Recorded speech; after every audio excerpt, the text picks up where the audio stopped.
दोस्तों and welcome back to my channel. अगर आपने अभी तक मेरे चैनल को सब्सक्राइब नहीं किया है तो जल्दी से मेरे चैनल को सब्सक्राइब कर दें। इस पार्ट की शुरुआत में सूचंग सुमिया बनकर इस आदमी की खूब धुलाई कर ही रही होती है कि इतने में तांगची यहाँ पर पुलिस बुला लेता है। तांगची सूचंग के पास आता है और इसे फोन लेते हुए पुलिस को ये फोन देते हुए कहता है कि इसमें हमें स्टॉक किए जाने का सबूत है। ऑफिसर के जाने के बाद सूचंग बहुत हैरानगी से तांगची को देख रही होती है। तांगची अपना चश्मा उतार कर इससे कहता है कि काफी टाइम बाद मुलाकात हो रही है सुमिया। सूचंग कहती कि क्या तुम मुझे देख सकते हो? तांगची कहता है कि हाँ। ये सुनकर सूचंग खुश हो जाती है कि तांगची की आंखें ठीक हो गई हैं। तांगची कहते कि क्या तुम्हें नहीं लगता कि तुम्हें मुझे ये सब कुछ एक्सप्लेन करना चाहिए? सूचंग पूछती है कि तुम्हारी आंखें कब ठीक हुई? तो तांगची उसको बताता है कि जिस दिन शिंगतंग की मौत हुई थी उस दिन मुझे अपने कपड़ों पर एक ब्लड का निशान दिखाई दिया जो कि सिर्फ एक फिल्म प्रॉप था। हाउस होल्ड रजिस्ट्रेशन सिस्टम में सुमियाओ, शिंगतंग और ग्रैंडमा की कोई भी इन्फॉर्मेशन नहीं है। सूचंग कहती कि इसका मतलब है कि तुम्हें कभी दिखना बंद हुआ ही नहीं था। तांगची कहता है कि हाँ। सूचंग को कुछ समझ नहीं आ रही होती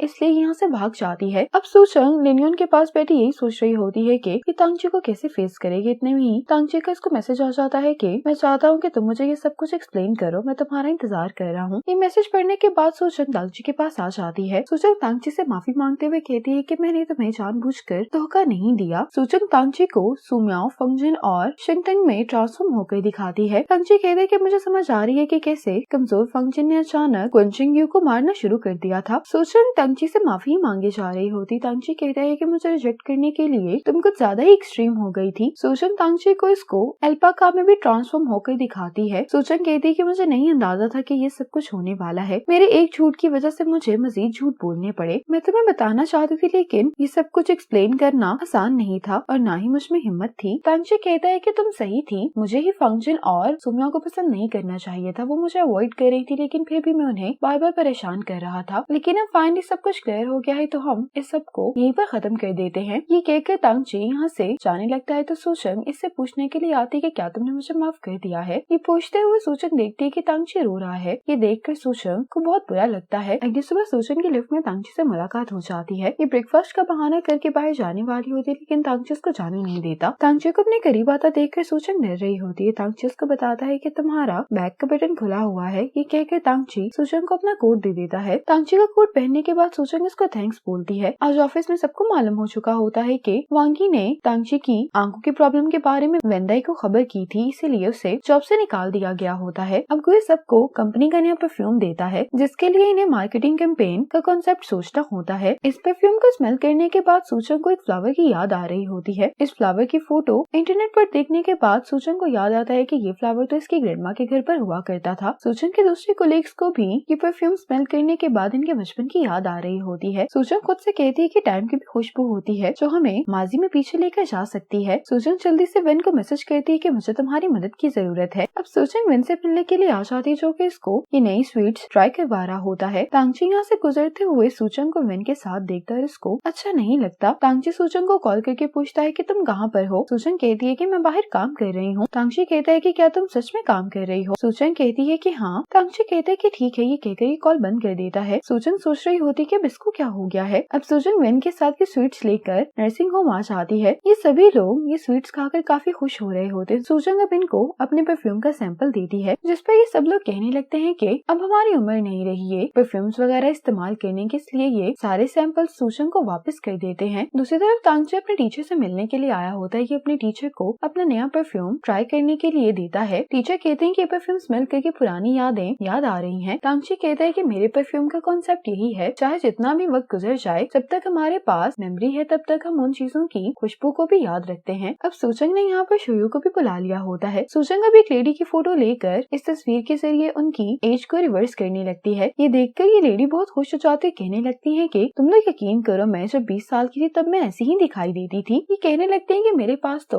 अपनी जवानी की फोटोज भी नहीं है। मैंने नहीं सोचा था कि मैं अपनी जवानी की फोटो फिर कभी देख पाऊंगी। सूचंग ये फोटो प्रिंट करके इस लेडी को दे देती है। यहाँ पर एक लेडी अपने पर्स से अपनी और अपने हस्बैंड की फोटो निकाल कर सूचंग को देती है। शादी के कुछ ही टाइम बाद इस लेडी के हस्बैंड की डेथ हो गई होती है। सूचंग इस फोटो के जरिए इस लेडी को दिखाती है कि बूढ़े होने के बाद इनके हस्बैंड कैसे दिखाई देते। ये देखकर ये लेडी बहुत ज्यादा इमोशनल हो जाती है, कहने लगती है कि मैंने नहीं सोचा था कि मैं कभी देख पाऊंगी कि मेरा हस्बैंड बूढ़ा होने के बाद कैसा दिखाई देगा। सूचंग इनको भी ये फोटो प्रिंट करके दे देती है। इतने में यहाँ पर तांगची आ जाता है तो सूचंग शुयू से पूछती है कि तांगची यहाँ पर क्या कर रहा है। शुयू कहती है कि जब मैं तुम्हारे तुम्हारे पास आ रही थी तब मैंने तांगची को बताया था अपने यहाँ पर आने के बारे में। तांगची ये फ्लावर्स इस लेडी को देता है तो कहने लगते हैं कि उस टाइम पे मेरा हस्बैंड मुझे रिंग खरीद कर नहीं दे सकता था तो उसने मेरे लिए ये बुके बनाया था। आज इन फ्लावर्स की खुशबू को सूंघकर ऐसा लग रहा है कि मैं माजी में चली गई हूँ। तांगची सबको अपना परफ्यूम ट्राई करने के लिए देता है तो ये फिर से इनकार कर रही होती है तो सूचन कहने लगती है कि खूबसूरती से प्यार करने की कोई भी एज लिमिट नहीं होती। आपकी मेमोरीज इन फ्लावर्स की खुशबू की तरह है जो आपसे कोई भी छीन नहीं सकता, इसीलिए अगर यंग लोग परफ्यूम लगा सकते हैं तो आप लोग भी लगा सकते हैं। ये सुनकर तांगची को सुमियों की वो बात याद आती है जिसने तांगची को बहुत इम्प्रेस किया था। सूचन कम इन सब कोई परफ्यूम ट्राई करवाती है। सूचन को इस तरह से देखकर तांगची भी मुस्कुराने लगता है। अब सूचन इन सभी लेडीज से इंटरव्यू भी ले लेती है। जब ये लोग सामान उठा रहे होते हैं तो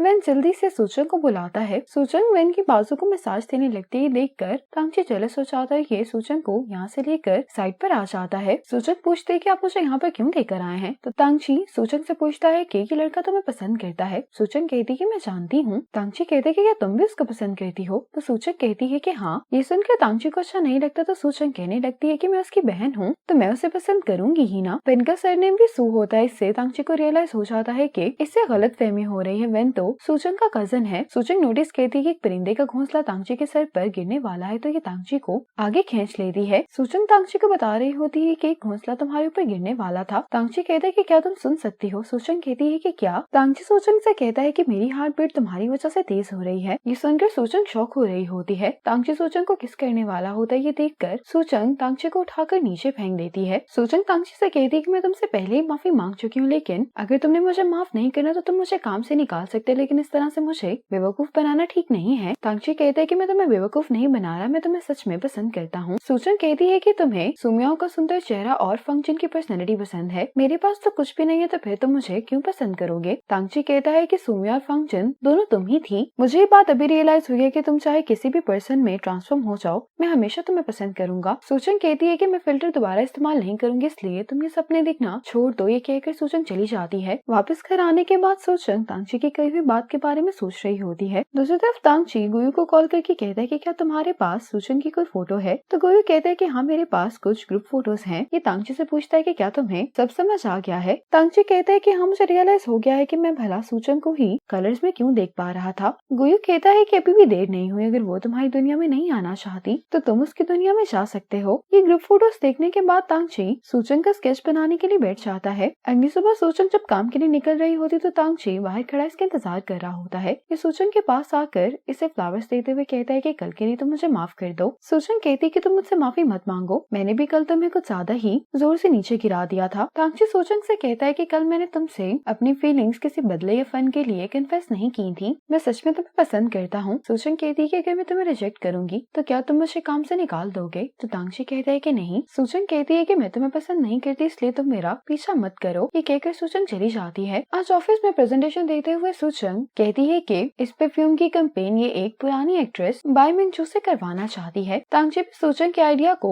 सपोर्ट कर रहा होता है, इसलिए जाओ कहता है कि तुम्हारे पास सिर्फ 3 दिन है, अगर तुम बाई मिंग जू के साथ ये डील डन नहीं कर पाई तो फिर हम किसी यंग पर्सन को ही इस कैंपेन के लिए चूज करेंगे। सूचन पहली बार किसी प्रोजेक्ट की इंचार्ज बनी होती जिस पर ये बहुत ज्यादा खुश होती है। अब सूचन अपने कोलिग्स के साथ बाई मिंग जू को ढूंढने की कोशिश कर रही होती, लेकिन इन्हें कोई भी क्लू नहीं मिलता। तांगची सूचन के पास आता तो सूचन तांगची से कहती है कि मैं काम के अलावा तुमसे कोई भी बात नहीं करना चाहती। ये कहकर ये जाने लगती है तो तांगची इसको रोकते हुए कहता है कि क्या तुम बाई मिंग जू से नहीं मिलना चाहती, मैं भी बाई मिंग जू की ग्रैंड डॉटर से मिलने के लिए जा रहा हूँ। सुनते ही सूचन तांगची के साथ चलने के लिए तैयार हो जाती है। अब तांगची सूचन को बाई मिंग जू की पोती शिजन से मिलवाने के लिए ले आता है। तांगची जब सूचन को बताता है कि शिजन ने न्यूरोबायोलॉजी में पीएचडी की हुई है तो खुद से कहती है कि इसके पास सुमिया, फंक्शन और शंगतन की खूबियां हैं। ये शिजन से कहती है कि मैंने आज से पहले इतनी परफेक्ट लड़की नहीं देखी। ये कहती है कि क्या तुमने मुझे नहीं देखा। ये सूचन से कहती है कि हम लोग स्कूल में एक साथ ही थे। सूचन कहती है कि मुझे माफ करना, मुझे याद नहीं आ रहा। शिजन कहती है कि ग्रेड 9 में मेरे पास तांगची की फोटो थी तो उसने मुझसे वो फोटो छीन ली थी और मुझसे कहा था कि तुम्हें अपनी स्टडीज पे फोकस करना चाहिए। सूचन हंसते हुए कहती है कि मुझे ये याद नहीं है। तांगची कहने लगता है कि मुझे मुझे लगा कि सूचन तुम्हें बुली कर रही है। शिजन कहती कि सूचन ने हमें कभी भी बुली नहीं किया। तांगची कहता है कि मुझे माफ करना, मैंने तुम्हें गलत समझा। अब सूचन शिजन को अपना प्रपोजल दिखाती है तो शिजन कहती कि मुझे तुम्हारा प्रपोजल बहुत अच्छा लगा है, लेकिन सिर्फ इस प्रपोजल की मदद से तुम लोग मेरी ग्रैंडमा को नहीं मना सकते। ये सुनकर सूचन पूछती है कि क्या तुम्हें अपनी ग्रैंडमा की किसी कीमती मेमोरी के बारे में पता है। शिजन एक फोटो सूचन को दिखाते हुए कहती है कि ये फोटो उनके लिए बहुत अहम है। मुझसे ये फोटो खराब हो गई थी, उन्होंने मुझे कुछ कहा तो नहीं था, लेकिन वो बहुत अपसेट हो गई थी। सूचन इस फोटो में स्कूल बैच को देखकर कहने लगती कि तो जाना पहचाना लग रहा है। तांगची कहता है कि हमारा मिडिल स्कूल पहले फेंशिंग यूनिवर्सिटी हुआ करता था। तांगची कहते कि हो सकता है कि हम स्कूल से ये फोटो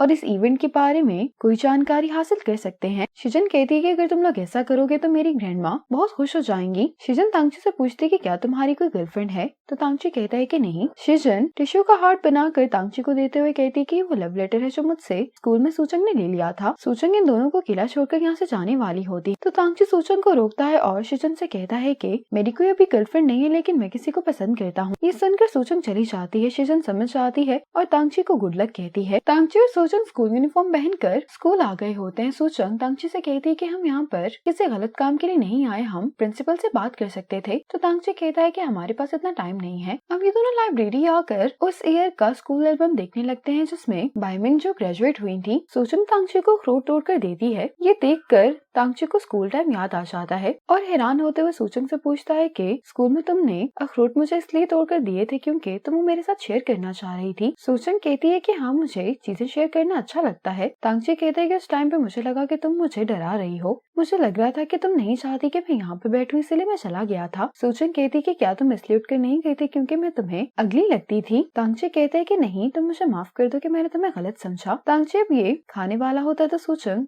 ये पीछे करते हुए कहती कि क्या तुम में इतनी हिम्मत है कि तुम मेरी चीज छीन कर खा सकते हो। तांगची सूचन से लेते हुए कहता है कि मेरे अंदर तुम्हें पसंद करने की हिम्मत है तो फिर भला मैं इससे क्यों डरूंगा। सूचन कहती है कि तुम्हारे पास इन सब बातों के लिए बहुत वक्त है, जल्दी करो, हमें वापस भी जाना है। तांगची के साथ आज यूं काम करते हुए सूचन को ऐसे लग रहा होता है जैसे ये दोनों स्कूल टाइम में वापस आ गए हैं। तांगची को वो फोटो मिल जाती है। ये देखकर सूचन बहुत खुश होती है। इसी मोमेंट पर ये पार्ट खत्म हो जाता है।